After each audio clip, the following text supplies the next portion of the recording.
Вароны, якія гаўкаюць, і сапраўдны воўк на стале. Так выглядаў зоапарк у беларускай шляхты. У сядзібе Ваньковічаў жыў журавель па мянушцы Журка. Ён біў шкло, ганяў сабак і паводзіў сябе як ахоўнік. Шпакам абразалі крылы, каб яны не ляцелі.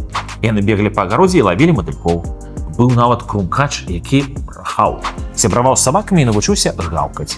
А цяпер увага! У хаце трымалі сапраўдных ваўкоў. Яны скакалі проста на абедзены стол. І паспрабуй згані. Медведзяняты таксама былі. Заманьвалі курэй лапамі і душылі. Гульня такая. Аднойчы ручны мішка заскочыў вершніку на спіну. Конь знёс паўсядзібы.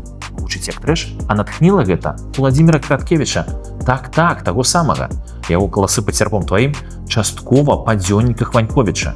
Ён першы паказаў шляхту не як карыкатуру, а як рэальных людзей. Дзівакоў, але высакародных, смелых і жывых. Вось такая была беларуская шляхта. І так у іх рэальна гаўкалі вароны. Яшчэ больш шыкавальных гісторый на нашым YouTube-канале «Так і было». Падпісвайцеся.